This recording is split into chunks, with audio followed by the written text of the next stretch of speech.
सुप्रभात बच्चों। आज जो है दिनांक है 22/5/2020 और ये कक्षा है कक्षा चतुर्थ के लिए।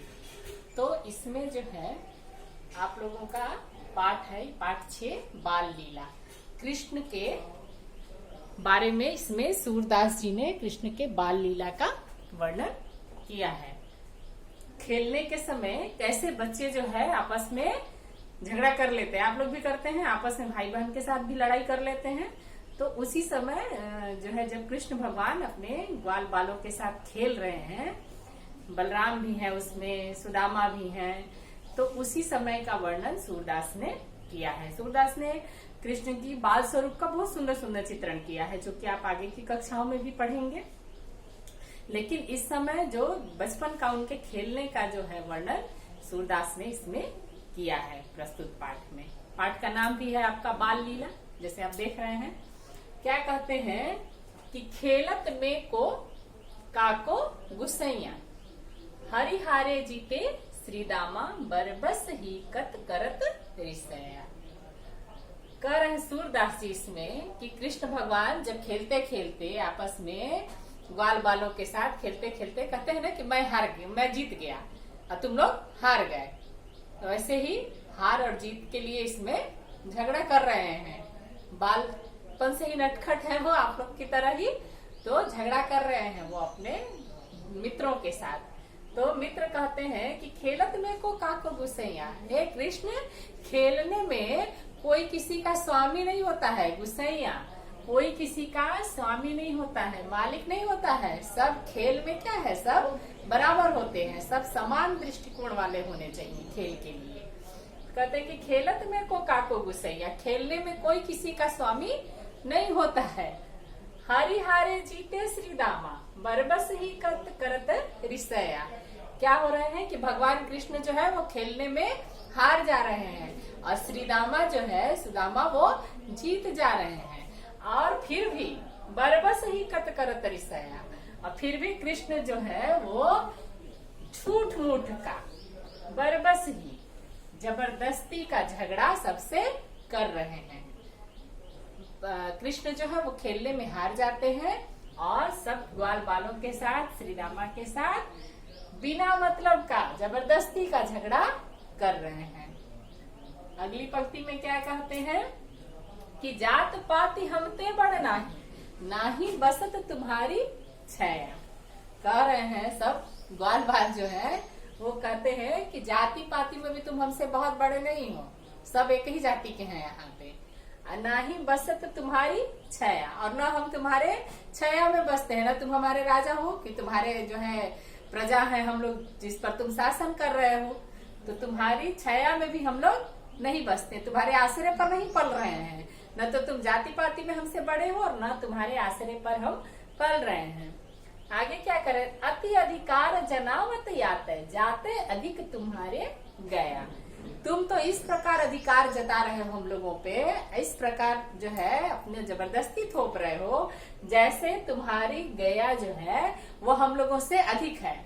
मतलब कहने का तात्पर्य है कि तुम्हारी गायें भी हम लोगों की गायों से अधिक नहीं है। जितनी गाय हमारे पास है उतनी गाय तुम्हारे पास है। तो तुम जबरदस्ती क्यों कर रहे हो कि नहीं मैं ही बड़ा हूँ, मैं ही जीत गया। तो इस प्रकार तुम ऐसा मत करो। अरुहट करे तासो को खेले, रहे बैठी जहता सब गया। और फिर भी कृष्ण नहीं मानते हैं, कहते हैं कि नहीं मैं ही जीत गया। तो उसके बाद सब ग्वाल बाल जो है वो रूठ कर कृष्ण से गुस्सा होकर और इधर उधर बैठ गए। क्या कर रहे हैं कि रूहटी करे तासो को खेले।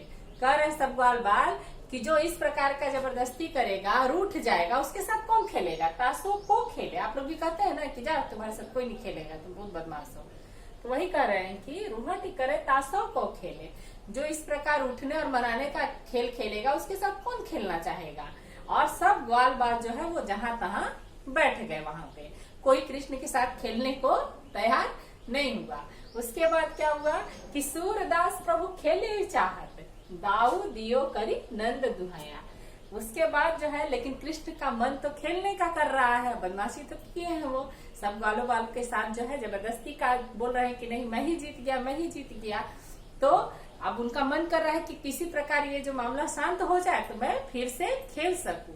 तो वही कह रहे हैं कि सूरदास प्रभु खेले ही चाहते, कृष्ण जो है उनका और खेलने का भी मन कर रहा है। तब वो क्या कर रहे हैं कि दाऊ दियो करी नंद दुहाई, कह रहे हैं कि ठीक है मैं नंद बाबा की शपथ खा के कहता हूँ कि मैं हार गया, चलो तुम लोग ही जीत गए, लेकिन फिर से खेल को प्रारंभ करो। तो ये जो है सूरदास का पद जो आप लोगों को मैंने आज पढ़ाया, तो इसमें क्या है, बालपन का बहुत ही सुंदर चित्रण किया है। और एक सीख मिलती है इस पाठ से कि खेल में समरसता की भावना होनी चाहिए, सभी लोग एक समान हैं। इसमें खेल में कोई बड़ा और कोई छोटा नहीं होता, कोई जाति पाति की भावनाएं नहीं होती हैं, कोई अमीर गरीब नहीं होता है। जो बच्चों का खेल होता है उसमें सभी बराबर होते हैं, बच्चों या बड़ों का कोई भी जो खेल होता है उसमें सभी बराबर होते हैं। तो इस प्रकार सूरदास ने बहुत ही सुंदर चित्रण प्रस्तुत पाठ में किया है।